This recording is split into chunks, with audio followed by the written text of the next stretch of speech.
Hello বন্ধুরা, আজকে 11ই জুলাই এবং আমাদের আলিপুর আবহাওয়া দপ্তর থেকে জানিয়ে দেওয়া হয়েছিল ঠিক দক্ষিণবঙ্গে প্রচণ্ড ভারী বৃষ্টি হওয়ার কথা ঠিক 10 তারিখের দিকে, এবং সেই মতো দিনভর প্রচণ্ড আকারে বৃষ্টিপাত হয়েছে 2 চব্বিশ পরগনা এবং কলকাতা, হাওড়া, হুগলির বেশ কিছু অঞ্চলে, বাঁকুড়া, পুরুলিয়ার দিকেও বিক্ষিপ্ত আকারে এবং কিছু অঞ্চলে ভারী বৃষ্টিপাত লক্ষ্য করা গেছে। এছাড়াও আমাদের আলিপুর আবহাওয়া দপ্তর থেকে জানাচ্ছে আজ 11ই জুলাই ঠিক আমাদের গাঙ্গে দক্ষিণবঙ্গের উপর দিয়ে একটি অক্ষরেখা ঠিক আমাদের বঙ্গোপসাগর পর্যন্ত বিস্তৃত রয়েছে। এর ফলে বঙ্গোপসাগর থেকে প্রচণ্ড পরিমাণে জলীয় বাষ্প ঢুকবে এবং দুপুর দিয়ে বজ্রগড় মেঘ ক্রমশ ঘনীভূত হয়ে কলকাতা, হাওড়া, হুগলি এবং বাঁকুড়া, পুরুলিয়া, মুর্শিদাবাদ, নদিয়া, এছাড়াও মেদিনীপুর, ঝাড়গ্রামের দিকে প্রচণ্ড ভারী বৃষ্টিপাতের সম্ভাবনা রয়েছে। সব জায়গায় সমান বৃষ্টিপাত না হলেও বেশিরভাগ অঞ্চলে বিক্ষিপ্ত আকারে বৃষ্টিপাত হবে। তারই মধ্যে 2 চব্বিশ পরগনা এবং মেদিনীপুরের দিকে ভারী বৃষ্টিপাতের সম্ভাবনা রয়েছে এবং কিছু অঞ্চলে অল্প সময়ের মধ্যে ভারী থেকে 2-1 পশলা অতি ভারী বৃষ্টিপাত হতে পারে এবং কিছু অঞ্চলে জলমগ্ন হওয়ার সম্ভাবনা রয়েছে। বিশেষ করে কলকাতার রাস্তাঘাট জলমগ্ন হবে এবং গ্রামের ঠিক জলাভূমিগুলোতে জলপূর্ণ হওয়ার সম্ভাবনা রয়েছে, মানে জলস্তর বৃদ্ধি পাবে অনেক। এবং আমাদের আলিপুর আবহাওয়া দপ্তর থেকে জানাচ্ছে বঙ্গোপসাগর থেকে ক্রমশ উপকূলের দিকে দমকা ঝোড়া বইতে পারে 35 থেকে 45 কিলোমিটার গতিবেগ। এছাড়াও আমাদের আলিপুর আবহাওয়া দপ্তর থেকে জানাচ্ছে আগামী 24 ঘন্টার মধ্যে আমাদের উত্তরবঙ্গের জলপাইগুড়ি, আলিপুরদুয়ার এবং কোচবিহারের দিকে ভারী থেকে 2-1 পশলা অতি ভারী বৃষ্টিপাত হতে পারে। বাকি ঠিক আমাদের কালিম্পং আছে, এদিকে উত্তর দিনাজপুর, দক্ষিণ দিনাজপুরের দিকে শুধু ভারী বৃষ্টিপাত হবে। এছাড়াও আমাদের পূর্ব রাজ্যে ঠিক আসাম, মেঘালয়, নাগাল্যান্ড, মণিপুর, মিজোরাম, এছাড়াও ত্রিপুরার দিকে ভারী বৃষ্টিপাতের সম্ভাবনা রয়েছে এবং কিছু অঞ্চলে 30 থেকে 40 কিলোমিটার বেগে দমকা ঝোড়া বইতে পারে। এদিকে কেরালার দিকে, মাহের দিকে, এছাড়াও আমাদের মহারাষ্ট্রের দিকে 2-1 পশলা ভারী থেকে অতি ভারী বৃষ্টিপাতের সম্ভাবনা রয়েছে। এছাড়াও আমাদের উড়িষ্যার দিকে ভারী বৃষ্টিপাত হবে এবং উত্তর ভারতের জম্মু কাশ্মীর, লাদাখ, গিরগির, বালুস্তানের দিকে বজ্রবিদ্যুৎ সহ ভারী বৃষ্টিপাতের সম্ভাবনা রয়েছে। এছাড়াও উত্তরপ্রদেশের দিকে এবং ঝাড়খণ্ড, বিহারের দিকে বজ্রবিদ্যুৎ সহ বিক্ষিপ্ত হয়, তারই মধ্যে 2-1 পশলা ভারী থেকে 2-1 পশলা অতি ভারীও বৃষ্টিপাতের সম্ভাবনা রয়েছে। এছাড়াও আমাদের আলিপুর আবহাওয়া দপ্তর থেকে জানাচ্ছে এটি জুলাই মাসের দিকে একটি জোড়া নিম্নচাপ হওয়ার সম্ভাবনা রয়েছে। ঠিক আমাদের 14 থেকে 15 তারিখের দিকে ঠিক আমাদের গাঙ্গে দক্ষিণবঙ্গ উপকূল বরাবর একটি ঘূর্ণাবর্ত সৃষ্টি হবে। এটি 15 তারিখের দিকে এটি ক্রমশ বাংলাদেশ এবং মায়ানমার উপকূলের দিকে এটি নিম্নচাপে পরিণত হওয়ার সম্ভাবনা রয়েছে। এই নিম্নচাপটি ক্রমশ মায়ানমার হয়ে ঠিক আমাদের বাংলাদেশে প্রবেশ করার সম্ভাবনা রয়েছে। এর ফলে বাংলাদেশের দিকে প্রচণ্ড ভারী বৃষ্টিপাত হবে এবং আমাদের গাঙ্গে দক্ষিণবঙ্গে ঠিক আমাদের 14 থেকে 15 তারিখের মধ্যে একটি ঘূর্ণাবর্ত গাঙ্গে দক্ষিণবঙ্গের উপর অবস্থান করবে। এর ফলে ঠিক বুধবার, বৃহস্পতিবার দিকে বৃষ্টির পরিমাণ অনেকটাই বেশি থাকার সম্ভাবনা রয়েছে এবং এই ঘূর্ণাবর্তটি পরবর্তীতে ক্রমশ শক্তি বৃদ্ধি করবে ঠিক 19 তারিখের দিকে। এর ফলে 19 তারিখের দিকে এটি নিম্নচাপ পরিণত হওয়ার সম্ভাবনা রয়েছে। এর ফলে 20 তারিখের দিকে প্রচণ্ড আকারে বৃষ্টিপাত হতে পারে ঠিক বিহার, এদিকে আমাদের ঝাড়খণ্ড এবং দক্ষিণবঙ্গের বেশ কিছু অঞ্চল এবং এই ঘূর্ণাবর্তটি আবার দক্ষিণ দিকে অবস্থান করার সম্ভাবনা রয়েছে। মানে একবার নিম্নচাপ হবে, একবার ঘূর্ণাবর্ত, মানে একবার শক্তি হারাবে, আবার দুদিন পর আবার শক্তি বৃদ্ধি করার সম্ভাবনা রয়েছে এবং আরেকটি নিম্নচাপ তৈরি হওয়ার সম্ভাবনা রয়েছে ঠিক আমাদের 23 তারিখের পর থেকে। বিশেষ করে 24 তারিখের দিকে একটি গভীর নিম্নচাপ তৈরি হবে ঠিক আমাদের বাংলাদেশ, এদিকে আমাদের দক্ষিণবঙ্গ, ঠিক আমাদের দক্ষিণ 24 পরগনা উপকূল বরাবর ঠিক উত্তর বঙ্গোপসাগর দিকে একটি গভীর নিম্নচাপে পরিণত হওয়ার সম্ভাবনা রয়েছে। এর ফলে দক্ষিণবঙ্গে প্রচণ্ড ভারী থেকে 2-1 পশলা অতি ভারী বৃষ্টিপাত হতে পারে। ঠিক 23 তারিখ থেকে শুরু হবে, 24, 25, 26, 27-এর দিকে প্রবল ভারী বৃষ্টিপাতের সম্ভাবনা রয়েছে।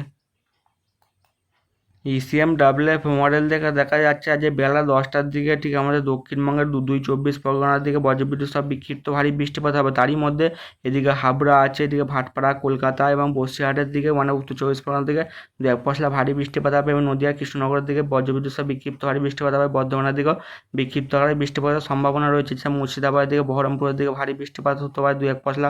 এদিকে সালারের দিকে বজ্রবিদ্যুৎ সহ বিক্ষিপ্ত ভারী বৃষ্টিপাত হতে পারে। এদিকে মন্তেশ্বর এবং আমাদের শান্তিপুর, এছাড়া কুচকরা, বোলপুরের দিকে হালকা থেকে মাঝারি বৃষ্টিপাত হবে এবং আজ বেলার দিকে বাংলাদেশের দক্ষিণ ভাগের দিকে ঠিক আমাদের যশোর আছে, সাতক্ষীরা এবং চাঁদপুর, ঢাকার দিকে বজ্রবিদ্যুৎ সহ ভারী বৃষ্টিপাত হবে। খুলনার দিকে হতে পারে, এদিকে আমাদের মাদারীপুরের দিকে বজ্রবিদ্যুৎ সহ ভারী বৃষ্টিপাত হতে পারে। এছাড়াও আজ বেলার দিকে আমাদের উত্তরবঙ্গে ঠিক আমাদের গ্যাংটক আছে, শিলিগুড়ি আছে, আলিপুরদুয়ার এবং আমাদের কোচবিহারের দিকে, এছাড়া জলপাইগুড়ির দিকে, এছাড়া আমাদের কালিম্পংয়ের বেশ কিছু অঞ্চলে বজ্রবিদ্যুৎ সহ ভারী বৃষ্টিপাত হবে। বিশেষ করে ধূপগুড়ি, এদিকে মেঘলিগঞ্জের দিকে, এদিকে মাথাভাঙার দিকে, যে ফালাকাটার দিকে বজ্রবিদ্যুৎ সহ ভারী থেকে 2-1 পশলা অতি ভারীও বৃষ্টিপাত হবে এবং উত্তর দিনাজপুর, দক্ষিণ দিনাজপুর এবং মালদার দিকে বজ্রবিদ্যুৎ সহ বিক্ষিপ্ত আকারে বৃষ্টিপাতের সম্ভাবনা রয়েছে এবং দক্ষিণ ভারতের দিকে কেরালা, এদিকে আমাদের কর্ণাটক আছে, এদিকে মহারাষ্ট্রের দিকে বজ্রবিদ্যুৎ সহ ভারী বৃষ্টিপাতের সম্ভাবনা রয়েছে। তবে আজকে দুপুর 1টা থেকে দক্ষিণবঙ্গে বৃষ্টিপাত অনেকটাই বৃদ্ধি পায়। বিশেষ করে দক্ষিণবঙ্গের তুলনায় উত্তরবঙ্গে 2 দিনাজপুর, এদিকে আমাদের মালদার দিকে এবং দক্ষিণবঙ্গের ঠিক আমাদের মুর্শিদাবাদ, বীরভূম এবং 2 বর্ধমানের দিকে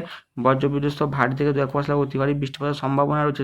তবে বিকেল 4টের দিকে আমাদের উপকূলের দিকে বজ্রবিদ্যুৎ সহ বিক্ষিপ্ত ভারী বৃষ্টিপাত হবে। তবে আজকে 11 তারিখ বৃষ্টির পরিমাণ কিছুটা হলেও কম থাকবে। তারই মধ্যে কিছু অঞ্চলে বজ্রগর্ভে ঘনীভূত হওয়ার ফলে বজ্রবিদ্যুৎ সহ ভারী থেকে 2-5 অতি ভারী বৃষ্টিপাত হতে পারে। তবে রবিবার থেকে দক্ষিণবঙ্গের বৃষ্টির পরিমাণ অনেকটাই বৃদ্ধি পাবে। রবিবার থেকে আমাদের 24 পরগনা, কলকাতা, হাওড়া, হুগলির দিকে ভারী বৃষ্টিপাত হবে। বাংলাদেশ জুড়ে বজ্রবিদ্যুৎ সহ বিক্ষিপ্ত হয় 2-1 ভারী থেকে 2-1 অতি ভারী বৃষ্টিপাত হবে এবং 13 তারিখ থেকে দক্ষিণবঙ্গে প্রবল আকারে বৃষ্টিপাতের সম্ভাবনা রয়েছে। বিশেষ করে কলকাতা, হাওড়া, হুগলি, বাঁকুড়া, পুরুলিয়া, 2 মেদিনীপুর, ঝাড়গ্রাম রয়েছে। কলকাতার দিকে প্রচণ্ড আকারে বৃষ্টিপাত হবে এবং মুর্শিদাবাদ, এদিকে আমাদের বীরভূম আছে, নদিয়ার দিকে, 2 বর্ধমানের দিকে, বিশেষ করে পূর্ব বর্ধমানের দিকে ভারী থেকে 2-1 অতি ভারী বৃষ্টিপাত হবে এবং সোমবার ঠিক বিকাল 5টা থেকে 6টা মানে ঠিক সন্ধ্যার মুখের দিকে কলকাতার দিকে ভারী থেকে 2-1 অতি ভারী বৃষ্টিপাত হবে। বাঁকুড়া, দুর্গাপুর, গুসকরা, এদিকে আমাদের বর্ধমান, চন্দ্রকোনা এবং সারেঙ্গার দিকে ভারী থেকে অতি ভারী বৃষ্টিপাত হবে। বিষ্ণুপুর, সোনামুখী, কোতুলপুর, এছাড়া মেমারির দিকে, দশঘরা, পান্ডুয়ার দিকে, এদিকে ভাটপাড়ার দিকে, এছাড়াও আমাদের মুর্শিদাবাদের দিকে, নদিয়ার দিকে বজ্রবিদ্যুৎ সহ ভারী বৃষ্টিপাত হতে পারে। বিশেষ করে সিউড়ি, রামপুরহাট,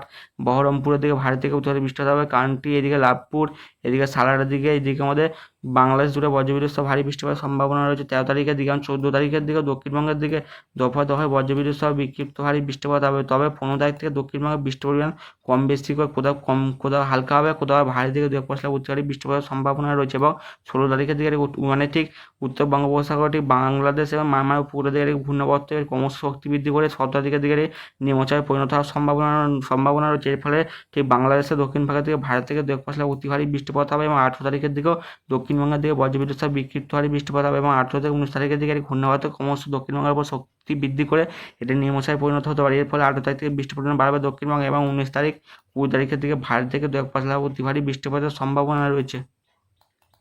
এবং আগামী 3 থেকে 4 দিন দক্ষিণবঙ্গে টানা বৃষ্টি হওয়ার ফলে বেশ কিছু অঞ্চলে জলমগ্ন হচ্ছে এবং ঠিক আমাদের গ্রামের অঞ্চলগুলিতে জলাভূমিতে জলমগ্ন হচ্ছে এবং আগামী 3 থেকে 4 দিন বেশ কিছু অঞ্চলে টানা বৃষ্টিপাতের সম্ভাবনা রয়েছে এবং কোথাও আবার হালকা থেকে মাঝারি বৃষ্টিপাত হবে দফায় দফায় এবং কিছু অঞ্চলে আবার বজ্রগর্ভে ক্রমশ ঘনীভূত হয় ভারী থেকে 2-1 অতি ভারী বৃষ্টিপাত হতে পারে। এই মুহূর্তে আমাদের দক্ষিণবঙ্গে ঠিক দক্ষিণ 24 পরগনার উপর মেঘ ক্রমশ ঘনীভূত হচ্ছে এবং আগামী 3 থেকে 4 ঘন্টার মধ্যে এই মেঘটি ক্রমশ আরও ঘনীভূত হয়ে ঠিক আমাদের উপরের দিকে এগিয়ে আসার সম্ভাবনা রয়েছে। এর ফলে কলকাতা, হাওড়া, হুগলি এবং দক্ষিণ 24 পরগনার দিকে 2-1 ভারী থেকে অতি ভারী এবং কিছু অঞ্চলে বজ্রবিদ্যুৎ সহ বিক্ষিপ্ত ভারী বৃষ্টিপাতের সম্ভাবনা রয়েছে।